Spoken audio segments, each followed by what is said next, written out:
Welcome, racers and race fans. My name is John, and I'm your host for the Maritime Pro Stock Tour's Hot Pass podcast. And today it's Lucky 13. It's episode 13 of the Maritime Pro Stock Tour Hot Pass podcast, and we've got a couple things to talk about. First of all, what a race.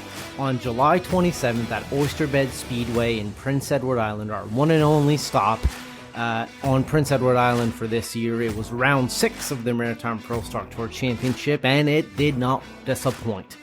What a race it was. The boys were playing rough. I don't know what word to choose to describe it. Pick one. Dramatic, chaotic, action-packed, thrilling. It was all of those things and more.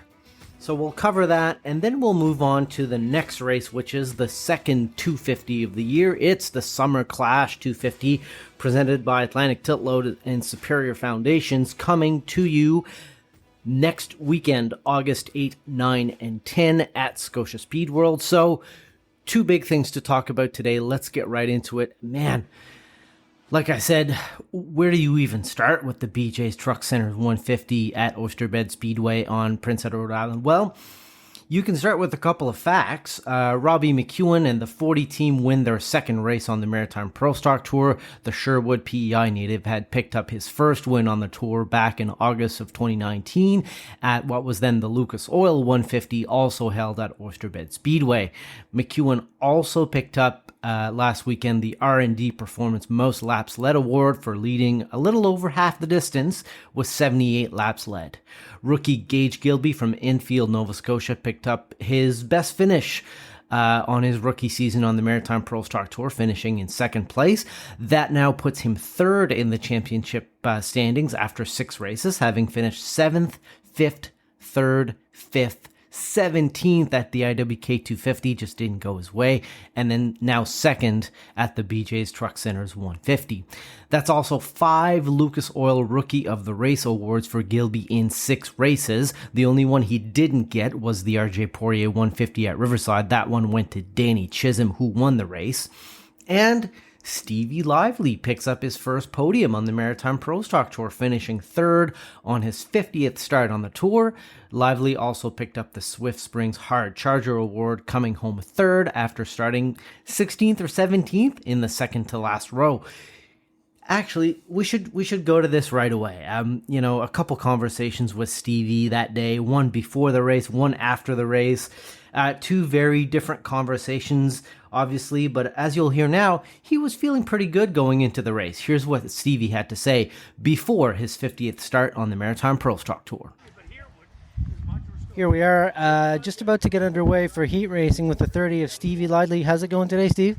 It's going really good. We came here when we first went out there, it was a nightmare, really, but the car, really, we figured something out, and we come a long way just in practice, so we're feeling pretty good. We just want to get through it. We had a pretty rough season, that's for sure, our roughest of all. Yeah, well, listen, you're marking a milestone today, 50th start on the Maritime Pro Stock Tour.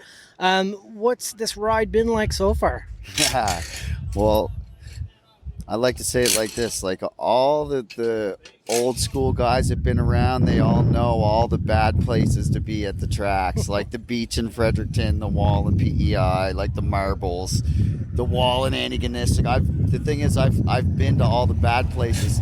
I'm hoping to start to get some good things going here, right? After all this time, I hope we deserve it. So we're gonna keep trying. We're gonna throw more than we have been too. We're gonna keep pushing for sure. Well, best of luck today, Stevie, marking his 50th start on the Maritime Pro Stock Tour. Thank you so much. Thanks, Steve.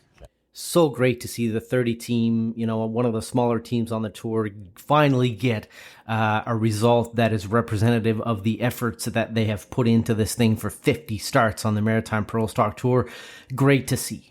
Now, a couple more items of note on the 20-car field that we had at Oyster Bed Speedway. First of all, the field was evenly split between PEI drivers and mainland drivers, with 10 drivers from PEI and 10 from Nova Scotia and New Brunswick combined. Great to see so many PEI drivers come out on the tour at their home track. 3 of them had won in Pro Stock Tour action at Oyster Bed in the past. Greg Proud no less than 5 times, Darren McKinnon twice, and Robbie MacEwen. Speaking of Robbie MacEwen, here's what he had to say before the race. Here we are with the 40 of Robbie MacEwen here. Just finished practice, just about to go into heat races. Listen, very competitive car at Riverside last weekend. And now here we are today on the island, back home. How does it feel? All feels good anytime we're racing at home. You got that home advantage, got a million laps around here, but that doesn't mean much. There's so many guys that are here that are good at this track too from the mainland, and but I'm hoping that can play into favor for me with just kind of knowing where we need to be at the end of the night here and knowing what the track's going to do. I feel like that's going to be a bit of an advantage for us. And how does the car feel so far today, Robbie? I know you're at the top of the speed charts after practice, so probably a good starting point? That's a really good starting point anytime you're up there with the amount of competition on this tour. But we're still working on some long race run speed and fighting some brake issues all weekend. So if we can get that stuff behind us, I think we're going to have a pretty good shot at this tonight. All right, best of luck, Robbie. Thanks for having us on the island. Beautiful day. Thanks a lot. It should be a good show. Thanks, Robbie. Thanks, man. Now, of course, the 54 team and Jared Butcher was also with us. He is the reigning BJ's Truck Center 150 winner and also the current Pro Stock Tour points leader. He has 2 wins and 4 podium finishes in 5 races and is coming off an IWK 250 runner-up finish. Here's what he had to say after practice. Here with the 54 of Jared Butcher here today in PEI. The IWK 250 is behind us. Gut-wrenching second place finish. You won this race last year at Oyster Bed Speedway, the BJ's Truck Center's 150.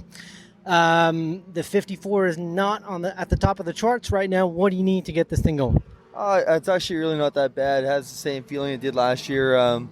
Our practice tires aren't the newest, so I'm not looking for the top of the board speed, but we're really consistent on our runs, and there's no real fall off. Okay, so won this race last year. So what's going to be key to putting this thing up front after 150 laps? Survival. A lot of these island guys like to race each other hard, so it's kind of the battle of the island against battle of mainlanders.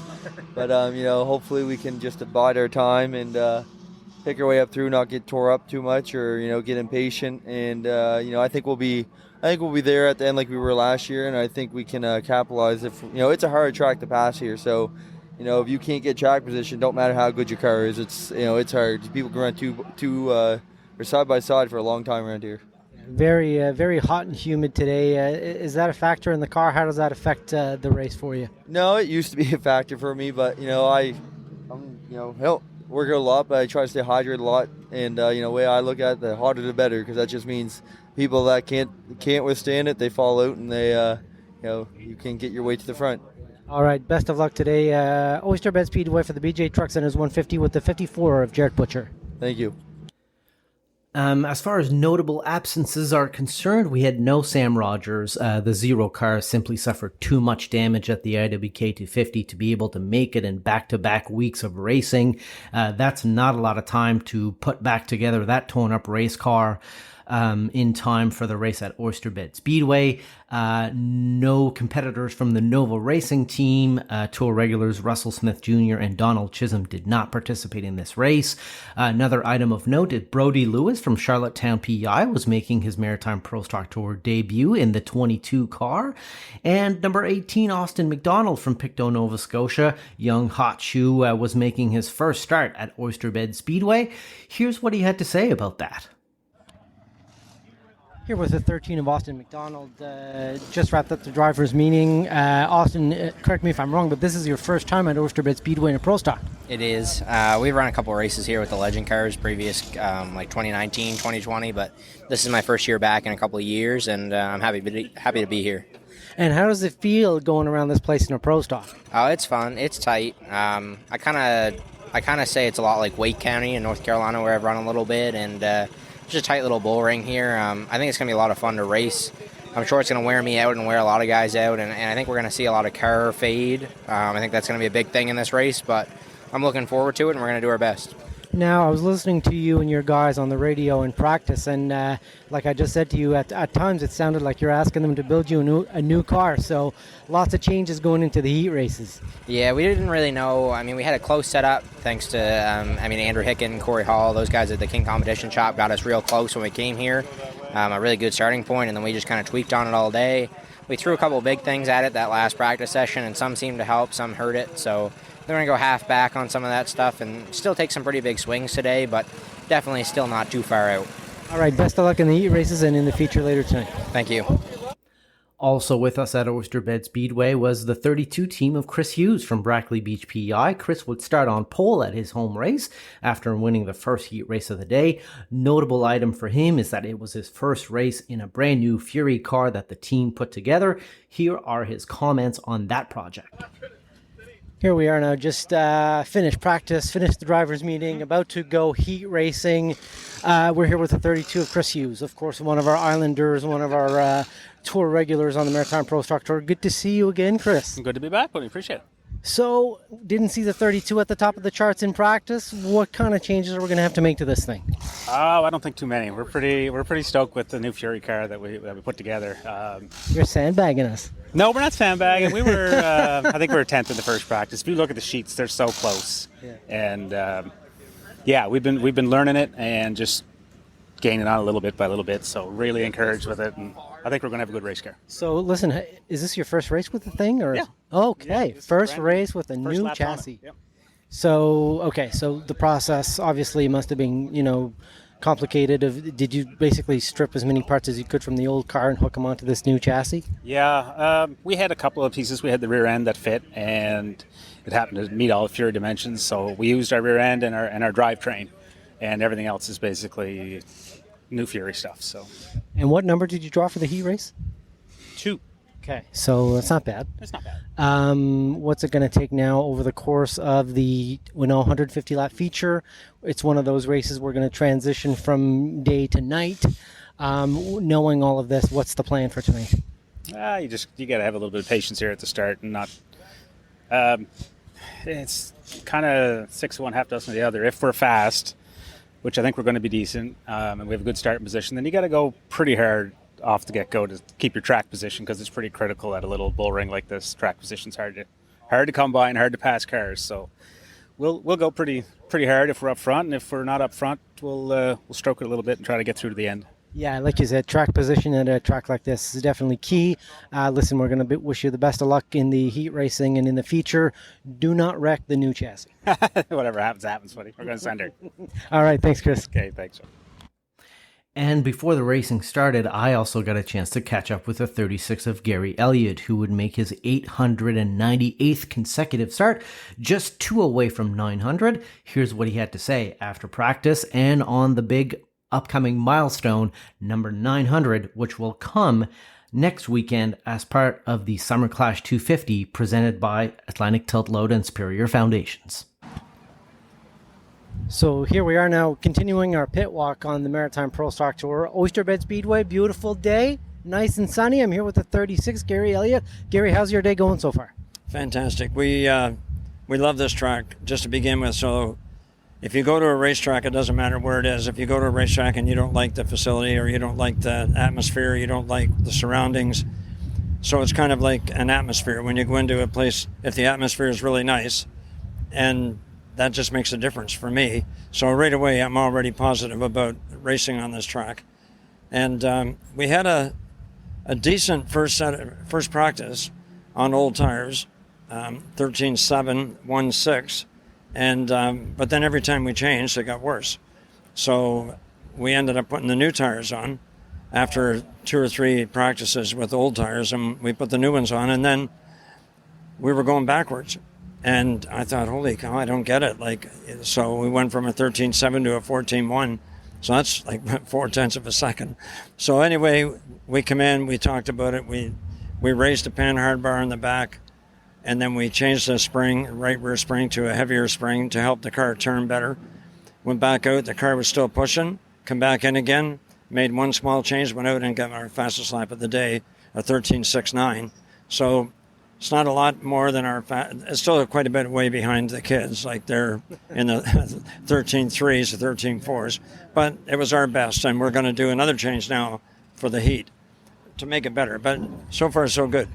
And Gary, you're closing in on that milestone really fast. 900 consecutive starts is coming.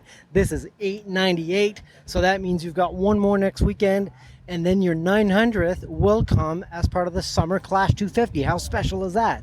Well, it's fantastic. I mean, I'm pretty excited about it. I never really even knew how many nights we had in a row until 2013 and 14 when I was calculating everything for Quaker State for our 40th anniversary. And then I thought, wow, we got like 670 or 80 consecutive nights. So in May of 2014, we hit 700. Then in the last race of the year in 2017 at Peterborough Speedway at the ACC, we hit 800. So now, and that was a big event. So now we're going to hit 900, not next week, but the week after. And that'll be unbelievable for me, because there's so many factors that could have changed that or stopped that from happening. But next week I'm back here again. I'm going to run in the SLM Series race. I'm looking forward to that. Mostly the same guys, but not as many tour guys will come to that. And then I have one more. The next race will be the next week will be 999. And you $8.99. Couldn't have planned it better, Gary, for the 900 to come at the Summer Clash 250, arguably the second biggest event on the tour after the IWK 250. There's going to be lots of fans. It's going to be packed, and it's going to be your special night.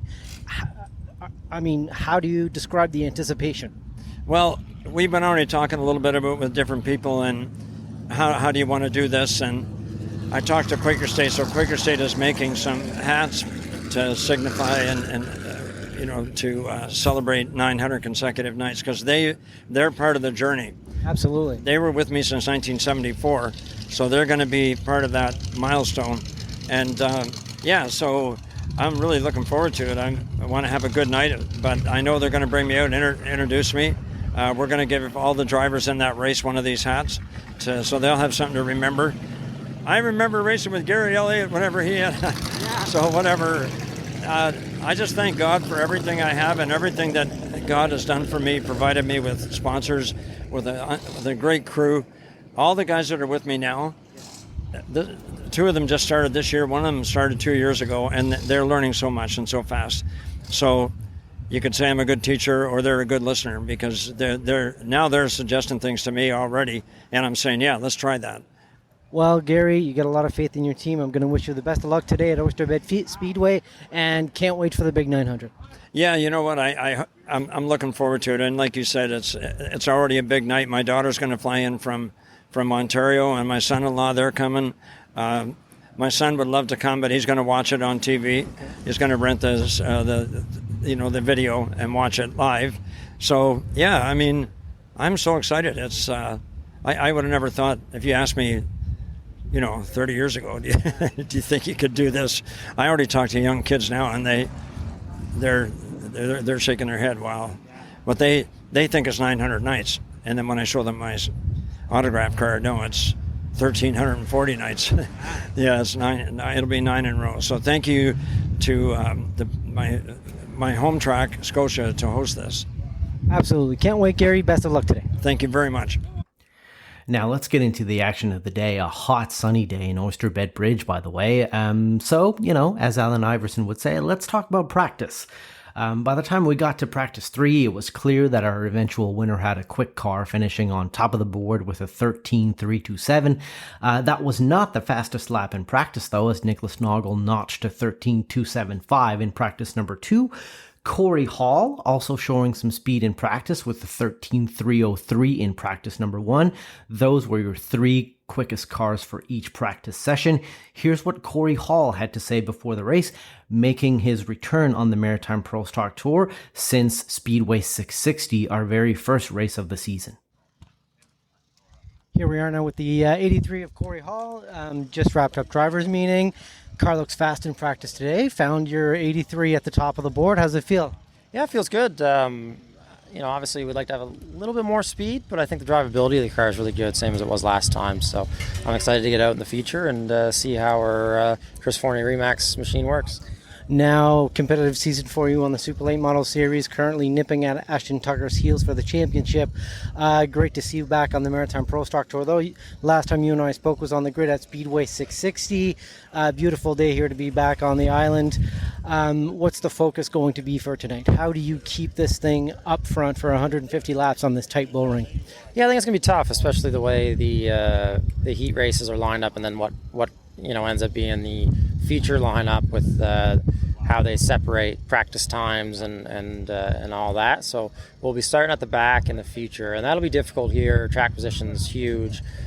For me, it's just another test here. I enjoy the racetrack. Obviously, I got a lot of sponsors and people and crew and just overall audience here that I like to support, and obviously I love the racetrack. So it feels good to be here, and it'll be good to be out on the racetrack because I really enjoy the racetrack as well, and I'm excited for that part and excited to hopefully do some racing in the future. It'll definitely take that. It's going to be a lot of track position and who goes where and restarts and all that. So I think it's going to be a really good show for the fans. Well, beauty of a day, Corey. Best of luck tonight. We'll see you in the future. Thank you very much.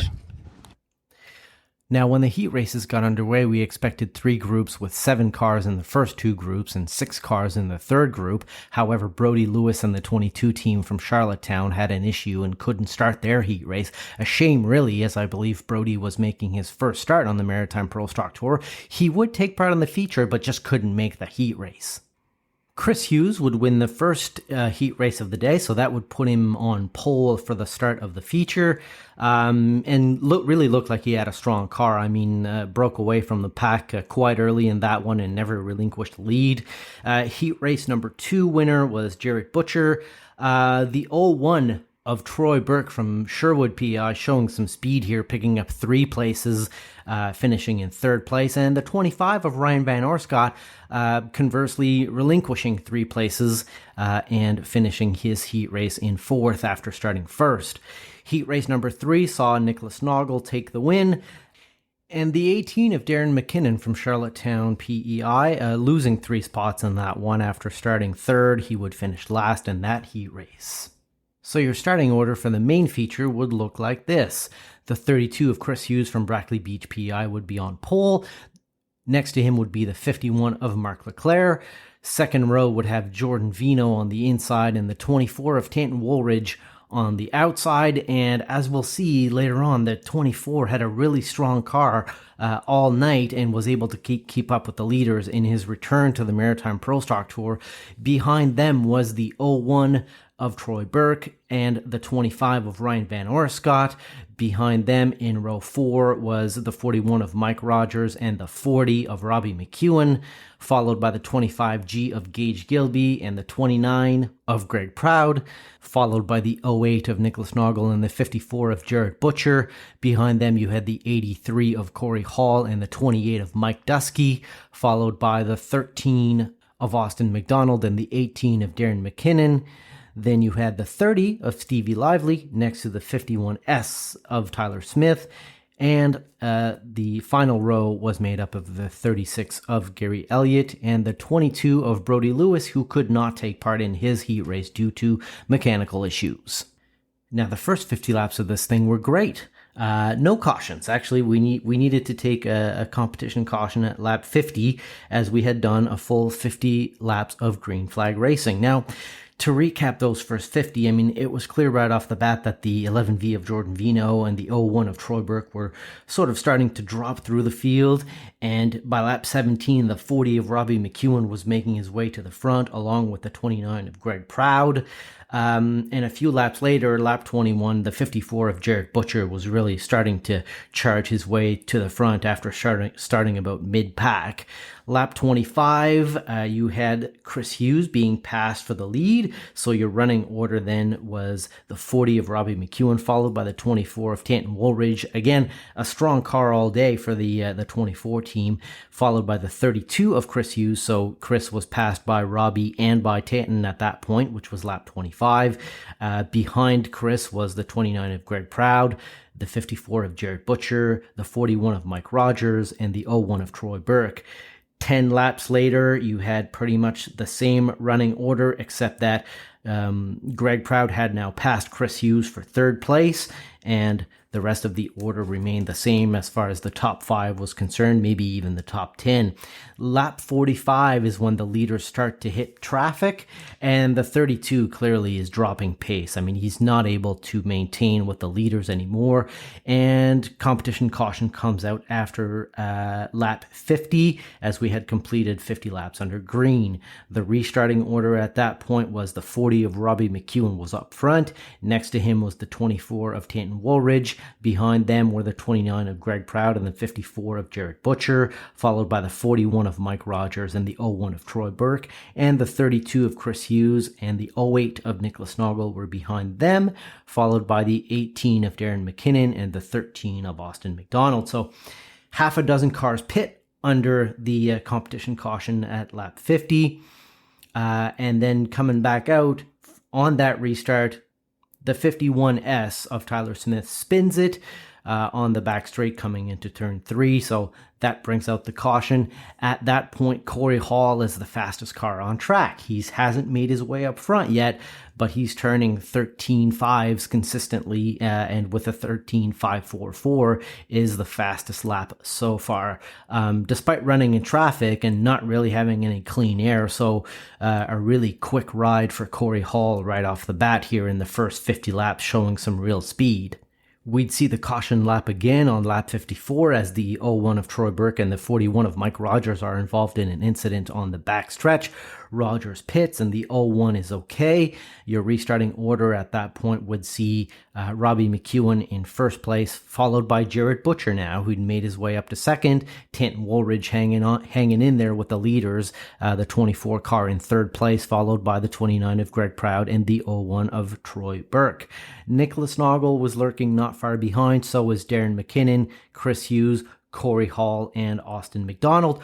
And by lap 58, the 54 of Jared Butcher was starting to sniff the back bumper of the 40 of Robbie MacEwen for the lead. And that was a great battle that went on for about 10 or 12 laps. And in the meantime, by lap 65, Nicholas Noggle makes a move on Greg Proud for third. And lap 70, I mean, what a battle for the lead. The 54 still working the 40. And by lap 75, your running order was still the 40 up front with the 54 of Jared Butcher right behind him. And Nicholas Noggle was getting really close in third, followed by the 29 of Greg Proud. The 24 of Tanton Woolridge falling off slightly, but still hanging in there. The 18 of Darren McKinnon would follow him, and the 83 of Corey Hall would follow the 18. And the 01 of Troy Burke would round out your top 8 on the leaderboard by that point. Now some smart racing here by the 08 of Nicholas Noggle, taking advantage of maybe a distracted Jared Butcher, who was working so hard on Robbie MacEwen to pass him for the lead. Lap 82, the 08 looks inside the 54 as the 54 is still working on the 40 for the lead, and by lap 84, 2 laps later, the 08 gets it done and passes the 54 of Jared Butcher for second place. So by lap 91, your top 3 were Robbie MacEwen, Nicholas Noggle was now second, and the 54 of Jared Butcher in third, and that pack was starting to break away from the rest. Now, lap 96, we would see another caution come out, as it looked like the 41 of Mike Rogers and the 32 of Chris Hughes were involved in an incident. 4 cars take the opportunity to pit. And on that restart, the 08 of Nicholas Noggle gives a bumper to the 40 of Robbie MacEwen to take the lead. The 40 gets hung out to dry on the outside, but he would do well there and he would stay with the lead pack, as we have to remember that all night the outside was the preferred groove for Robbie MacEwen and many others. So while he may have been hung out to dry, he did well there, and he in fact passed the 54 of Jared Butcher to keep second place.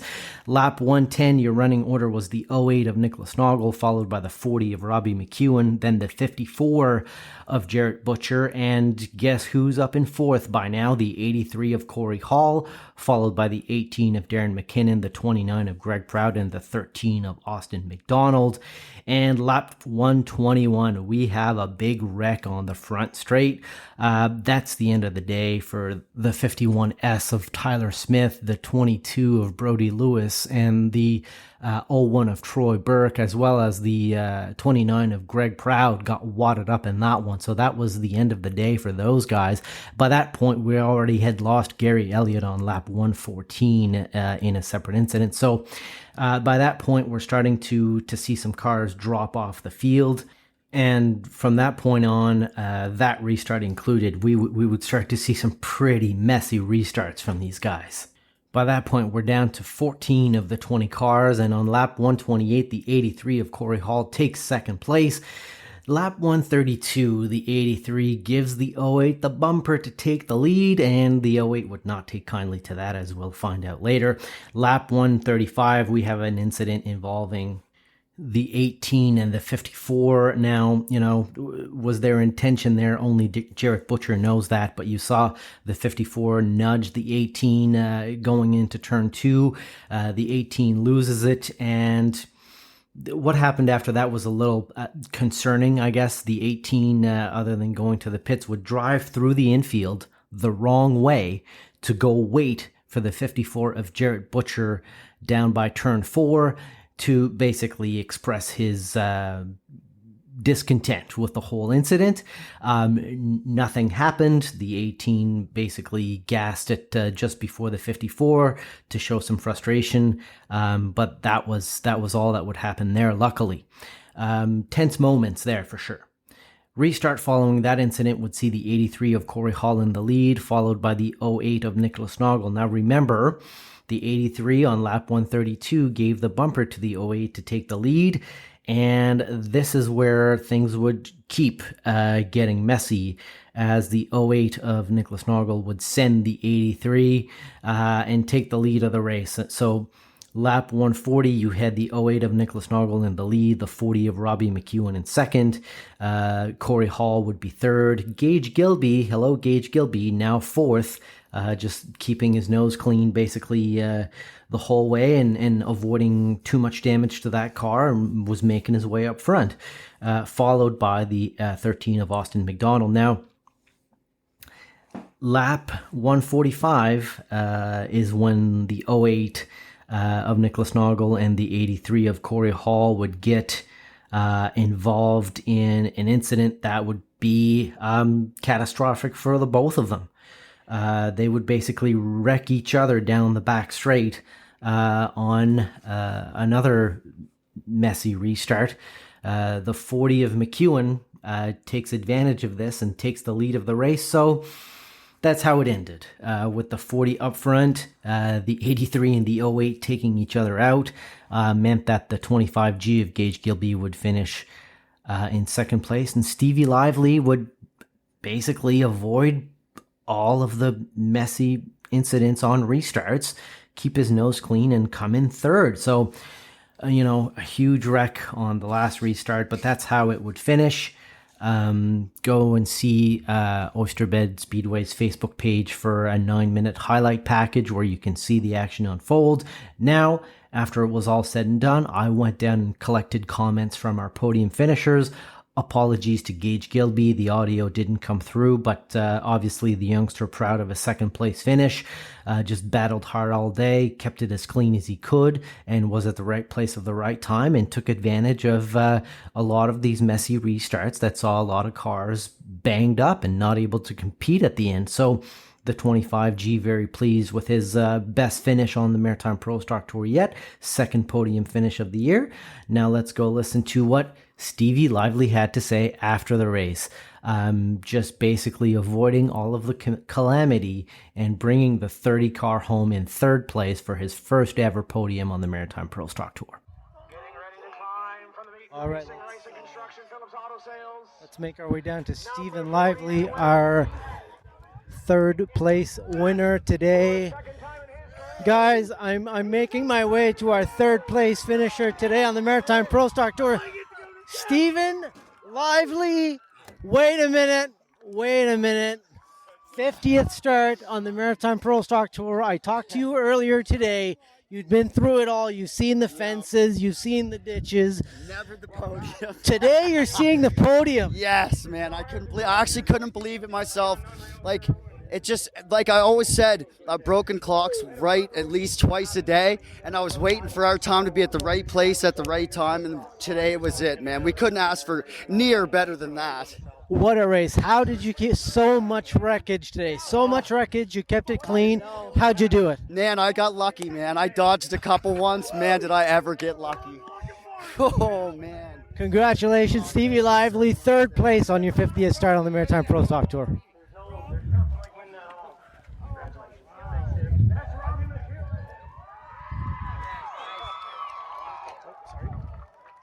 Josh, how about that run?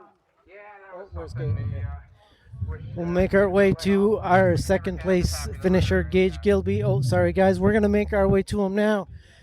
Gage, you got a taste of the podium before, second place today. How was that? A lot of fun, man. These guys wrenched on the car all day. They're the ones that did it for me. I just hold the steering wheel. No, I'd say you managed to keep it clean through so many wrecks. Oh, there was a lot. I could have got MacEwen, but man, I'm just trying to earn my spot on this tour. I didn't want to dirty him up.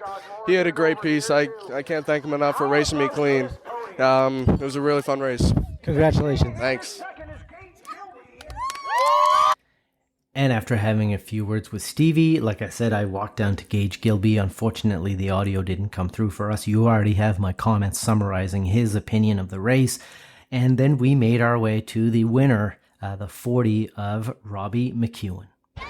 All right, let's get to our race winner here, Robbie MacEwen. Robbie, what a race today. Unbelievable amount of wrecks, so many cautions, and you had a lot of pace early. Again, congratulations here, Robbie. A lot of pace early.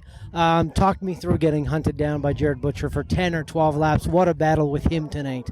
Oh, yeah. Jared's definitely putting the pressure on. I wouldn't expect any less from them guys. There's a lot of talent in this tour, and I knew we had a good car all night. I wasn't sure if we had what it take to get it done, but we put ourselves in the right place at the right time, and just got to be there at the end, never give up. Battle with Jared, battle with Corey Hall. I mean, what a show. Congratulations, Robbie. Great to see you back on the Maritime Pro Stock Tour and winning tonight. Thanks so much. It means a lot for us to win, and we'll be back for more. All right. Thanks, Robbie. Congrats. Thanks.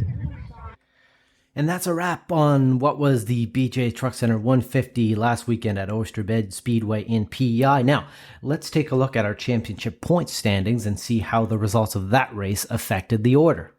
So after 6 of 10 races on the Maritime Pro Stock Tour this year, we still have the 54 of Jared Butcher in the lead with 1,213 points, followed by the 13 of Austin McDonald with 1,182 points, and Gage Gilby in the 25 G team sits in third with 1,180 points. To round out your top 5 is Nicholas Nargle in 4th, Mike Rogers in 5th, and we'll go down to 10th with Jordan Vino in 6th, Ryan Van Oerscott 7, Stevie Lively in 8th, and Gary Elliott 9th, followed by Russell Smith Jr. in 10th. So after 6 of 10 races, that is your top 10 on the Maritime Pro Stock Tour Championship standings. Now, let's turn our attention to what's coming up next weekend. The Summer Clash 250 presented by Superior Foundations in Atlantic Tiltload at Scotia Speed World.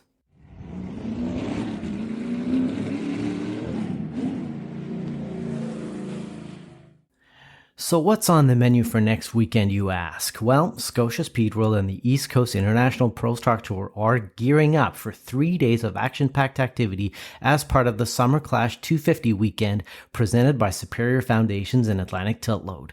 The Summer Clash 250 will take place on Saturday, August 10th at Scotia Speedworld and will feature racing talent from across the Maritimes and beyond with an expected purse and contingencies worth over $100,000. Fans can expect incredible action on the track from the moment the green flag drops. Now, the Summer Clash 250 is the highlight, event of the 3-day extravaganza, which will kick off on Thursday with the annual food truck rally and show and shine. Bring your appetite, as we have no less than 12 food trucks who will be serving up delicious dishes. With over 100 cars already registered for the show and shine, the track will be filled with cool rides of every kind. If you want to register your car, visit scotiaspeedworld.ca to register for the show and shine. There'll also be a huge bouncy castle for the kids and a fun pit stop challenge.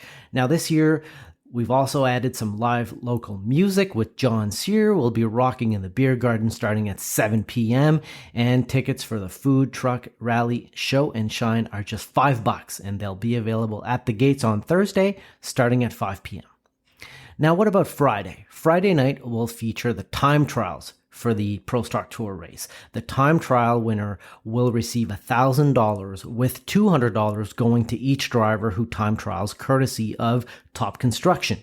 Following Pro Stock Tour qualifying, fans can take in the Bay Equipment Rentals weekly racing series featuring the Superior Foundation's 100 for the Maritime Autoglass Sportsman cars.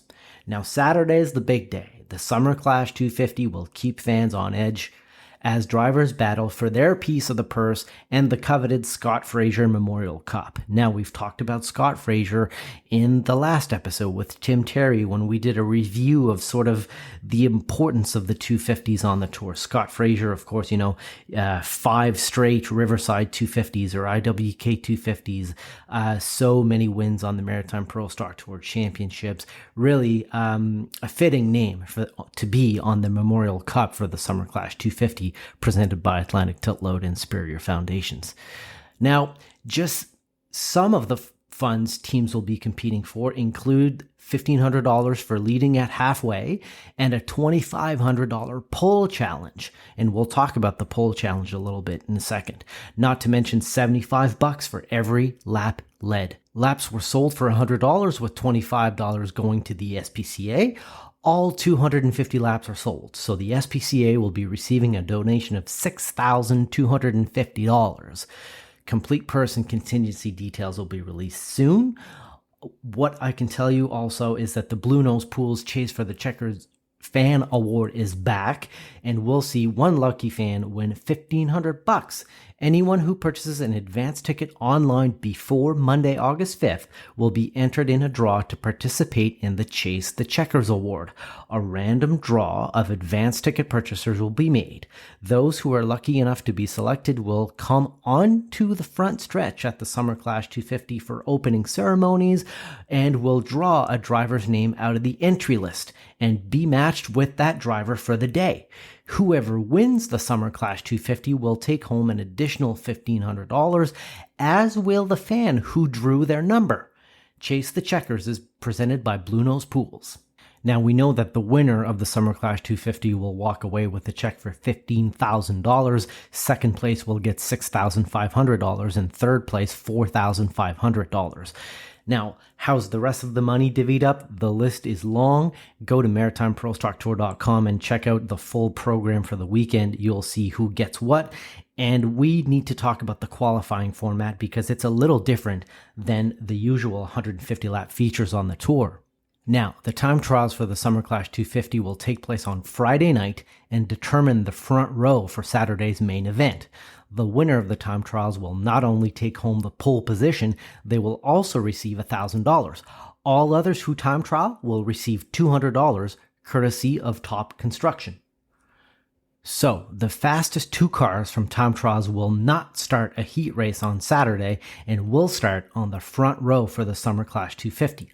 All remaining cars will start the heats straight up on Saturday, August 10th, based on their time trial results from Friday night. For example, the third fastest time trial car will start first in Heat 1, fourth fastest will start first in Heat 2, etc. Heat finishes will determine the remainder of the starting lineup straight up. Any cars that do not attend on Friday for the time trials will be placed at the tail of a heat on Saturday. 2024 previous race winners will start where they qualify and will not be moved outside of the top 10 starting positions, as is the usual rule in the 150 lap features. Now, teams will be allowed to add fuel during the race and change tires on a stop. The Summer Clash 250 will see every car make a mandatory fuel stop and add a minimum of 20 liters of fuel at the team's discretion. There will be no halfway break, as opposed to the IWK 250, and controlled cautions and competition cautions will be used. All other procedures will follow the usual rules. Now, last but not least, I want to talk about the Scott Fraser Pole Challenge sponsored by DMAC Equipment Solutions, Inc. All drivers will be eligible to take part in the Scott Fraser Pole Challenge. The driver who takes the challenge moves from the head of the field to the final starting position in the Summer Clash 250. Only one driver can accept the challenge, with first option going to the winner of the top construction time trials. If not accepted, moving to second place, and so on and so forth. If a driver accepts the challenge, they will automatically receive a bonus of $500. An additional $500 will be paid if that driver finishes in the top 10, or an additional $1,000 will be paid if that driver finishes in the top 5, or an additional $2,000 will be paid if that driver wins the Summer Clash 250. So what a great challenge in Scott Fraser's memory.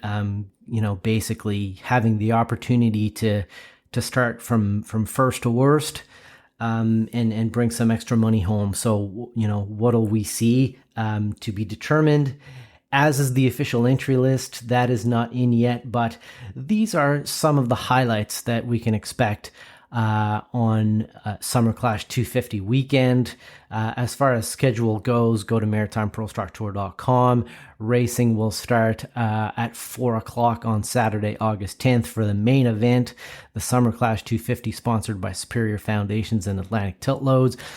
Starting at 4 p.m. on Saturday, you'll see heat racing from the Maritime League of Legends Tour, from the Heart of a Champion Hot Rods, from the Atlantic Tiltload Pro Stock Tour as well.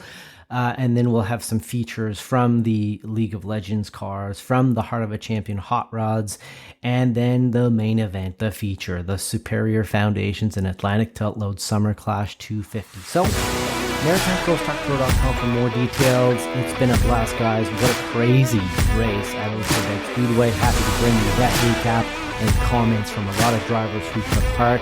Can't wait for next weekend. Summer Clash 250 presented by Superior Foundations and Atlantic Tiltload. Should be a blast. I will be there starting Thursday, stuffing my face at the food trucks. Hope to see you there. In the meantime, keep your belts tight and your hands on the wheel.